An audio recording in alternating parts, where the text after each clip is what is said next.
ओम श्री गणेशाय नमः। चलिए आज का अध्याय शुरू करते हैं। आज का अध्याय नारद जी से शुरू होता है। नारद जी वहां से चले गए। मदासुर ने अपने सेनाध्यक्ष को बुलाकर कहा, विशाल सेना को सुसज्जित करो, हमें शीघ्र ही उस एकदंत नामक जंतु से युद्ध करने चलना है। असुरों की विशाल वाहिनी सेना तैयार हो गई। उसमें हाथी, घोड़े, रथ, ऊंट आदि पे सवार दैत्यवीर एवं विकट पदातिथि थे। आगे आगे अनेक प्रकार के रणवाद्य बज रहे थे। सेना के चलने से ऐसी धूल उड़ रही थी कि दिशाएं दिखाई ही नहीं दे रही थीं। मार्ग चलते समय असुरों ने अनेक प्रकार के अपशकुन देखे, जिससे वे भयभीत होने लगे।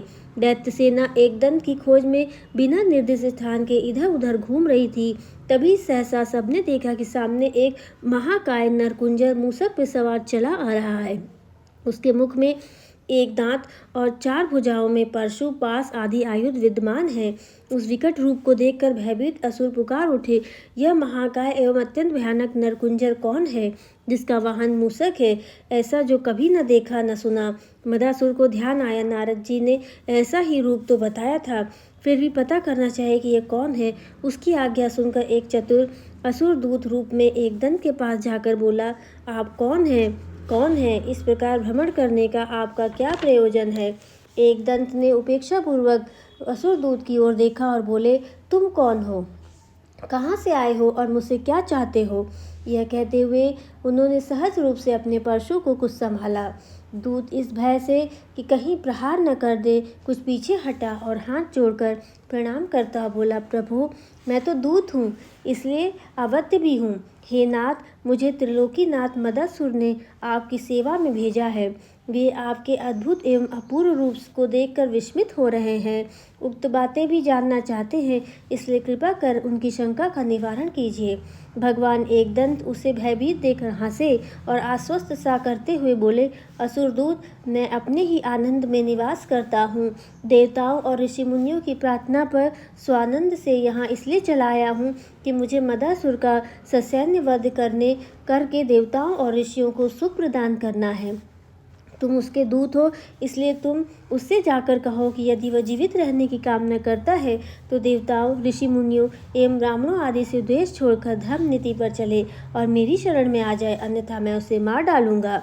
यह सुनकर असुरदूत उन्हें प्रणाम करके लौट गया और उसने मदासुर को समस्त संवाद सुनाया। दैत्यराज समझ गया कि यह वही है जिसके द्वारा देवता आदि को वर प्राप्त होने की बात नारद जी ने कही थी। उसने सोचा कि यह कैसा भी महाकाय और वीर क्यों न हो, मैं इसका वध करने में समर्थ हूँ। मदासुर का गर्व खंडन। ऐसा विचार कर उसने अपनी सेना को युद्ध करने का आदेश दे दिया और स्वयं एकदंत के समक्ष जाकर खड़ा हो गया। अरे महाकाय जंतु, तू मेरे पराक्रम को नहीं जानता? मैं अभी तुझे धराशायी किए देता हूँ, देख मेरा रण कौशल। यह कहकर उसने एक तीक्ष्ण बाण लेकर धनुष पर चढ़ाया। यह क्या, वह बाण छूटने से पूर्व ही एकदंत की ओर खींचा चला गया और उनके चरणों में जा पड़ा। मदासुर ने आश्चर्यपूर्वक बाण लिया, किंतु उसके चलने से पहले ही उसके वक्ष स्थल में तीव्र परशु प्रविष्ट हो गया। वहां से रक्त की धार बह चली और वह असुर धरती पर गिरकर मूर्छित हो गया, किंतु वह मरा नहीं। कुछ देर में ही उसे होश आ गया। उसने अपने वक्ष पर प्रहार करने वाले परशु को हाथ में उठाकर देखा, किंतु तभी वह उसके हाथ से छूटकर भगवान एकदंत के कर कमल में जा पहुंचा। इससे उसे बड़ा ही आश्चर्य हुआ। मदासुर सोचने लगा, ऐसा क्यों हुआ? क्या इसमें किसी अद्भुत शक्ति का चमत्कार है? क्या यह एकदंत ही सर्वेश्वर, सर्वात्मा एवं सर्वसम्मत परात्पर ब्रह्म है?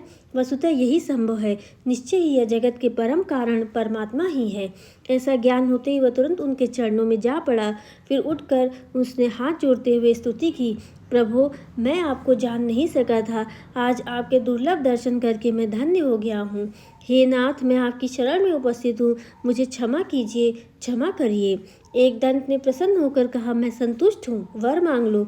यह सुनकर मदासुर ने निवेदन किया, मुझे अपनी सुदृढ़ भक्ति प्रदान कीजिए प्रभु, और आज्ञा कीजिए कि मैं क्या करूँ। भगवान ने कहा, असुरराज, तुझे मेरी सहज भक्ति प्राप्त होगी।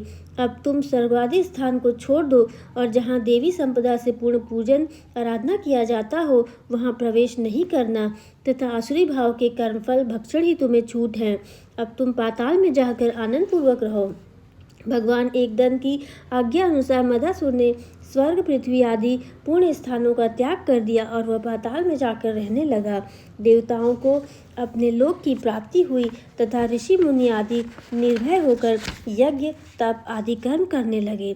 शौनक जी बोले, हे सूत जी, आपने भगवान एकदंत की यह परम सुखदायिनी कथा सुनाई, इससे मैं अत्यंत हर्ष को प्राप्त हो रहा हूँ। हे प्रभो, इन भगवान के अन्य चरित्र हों तो वह भी बताने की कृपा कीजिए, क्योंकि ऐसी कथाएं कहने में केवल आप ही समर्थ हैं। सूत जी ने कहा, शौनक, भगवान एकदंत की बहुत सी कथाएं हैं। एक बार बैकुंठ नाथ श्री हरि ने उनकी उपासना की थी तो एकदंत ने प्रसन्न होकर उन्हें दर्शन दिए और अभिलाषित मणि रत्न चिंतामणि प्रदान की।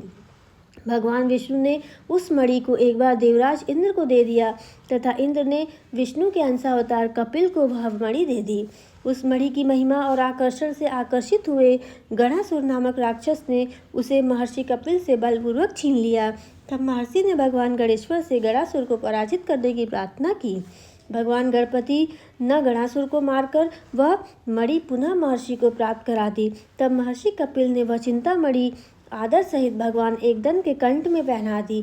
इस प्रकार हे शौनक, मैंने भगवान एकदंत का यह चरित्र संक्षेप में तुम्हें सुना दिया। शौनक बोले, हे प्रभु, हे सूत जी, अब भगवान गणेश्वर के अन्य आविर्भाव का उपाख्यान करने की कृपा करें। वस्तुतः इन कथाओं में मेरा मन बहुत लग रहा है। तीसरा अध्याय, महोदरावतार। सूत जी बोले, हे शौनक, तुम्हारी अत्यंत प्रीति देखकर अब मैं गणेश जी के महोदर अवतार की कथा करता हूँ, उसे ध्यानपूर्वक सुनना। महोदर इति ख्यातो ज्ञान ब्रह्म प्रकाशकः मोहासुरस्य शत्रुवे आखुवाह नघ स्मृतः। शौनक, महोदर नाम से विख्यात गणेश जी का अवतार ज्ञान ब्रह्म का प्रकाश करने वाला है। उन मूषक वाहन को मोहासुर के वध करने वाला कहा जाता है। प्राचीन काल की बात है, तारक नाम का एक महाभयंकर एवं प्रबल पराक्रमी दैत्य हुआ था। उसने ब्रह्मा जी को प्रसन्न करने के लिए घोर तपस्या की थी। उसके तप से प्रसन्न हुए ब्रह्मा जी ने प्रकट होकर कहा, वत्स, अभिष्ट वर मांगो। उसने प्रणाम करके निवेदन किया, प्रभो, मैं तीनों लोकों का अधिपति हो जाऊं और किसी से भी पराजित न हूं। यह सुनकर ब्रह्मा जी ने उत्तर दिया और कहा, ऐसा ही हो। अब तो दैत्य ने अपनी विस्तारवादी नीति अपनाई। धरती, स्वर्ग और पाताल कोई भी भाग ऐसा न छोड़ा जहाँ स्वाधीनता रही हो। समस्त जनजीवन त्रस्त हो उठा और देवता, ऋषि मुनि, सज्जन वृंद पीड़ित हो गए। धर्म कर्म समाप्त हो गया। देवता उस असुर के भय से दुर्गम अरण्य आदि स्थानों में छिपे छिपे फिरने लगे। मुनियों और ब्राह्मणों को भी यज्ञ आदि कर्म छिपकर करने पड़ रहे थे। एक बार उन्होंने विचार किया कि भगवान शंकर को इस विपत्ति से बचाने के लिए जगाना चाहिए। बहुत जप तप, होम, ध्यान, भजन, कीर्तन आदि करने पर भी उनकी उपासना का कोई फल नहीं निकला, क्योंकि भगवान शंकर उस समय समाधि में लीन थे। इसलिए वे देवताओं और मुनियों की आराधना की ओर ध्यान न दे सके। साधना के सफल न होने की अवस्था में देवताओं आदि ने भगवती शिवा की आराधना की तो उन्होंने अत्यंत रूपवती भीलनी का वेश बनाकर आए। उस समय उनकी किशोरावस्था और मनमोहक लावण्य था। वे शिवजी के समक्ष जाकर सुगंधित पुष्प एकत्र करती हुई कामारी के मन में अत्यंत मोह उत्पन्न करने लगी। पार्वती जी की लीला, उमानाथ की समाधि भंग हो गई। उन्होंने बलपूर्वक अपनी ओर आकर्षित करने वाली उस लावण्यमयी भीलनी को जो ही मोहाभिभूत दृष्टि से देखा त्यों ही वह अदृश्य हो गई। उस अवस्था में भगवान शंकर के द्वारा अत्युग्र महापुरुष रूप में जिस मोह की उत्पत्ति हुई वह अत्यंत सुंदर था।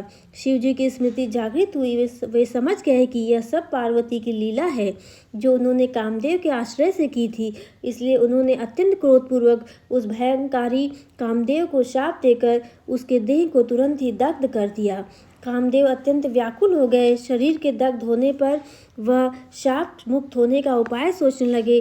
फिर भी वह निश्चल भाव से महोदर की आराधना करने लगे। उसकी तपस्या से महोदर प्रकट होते हुए बोले, कामदेव, वर मांगो।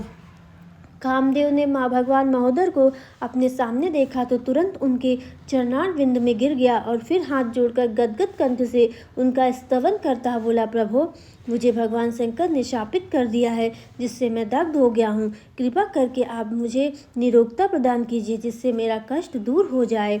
महोदर ने उससे कहा, बस शिव के शाप की अन्यथा करना तो असंभव है, फिर भी मैं तुम्हारे सुख के लिए अन्य शरीर प्राप्त करा सकता हूँ। तुम वहाँ आनंदपूर्वक रह सकते हो।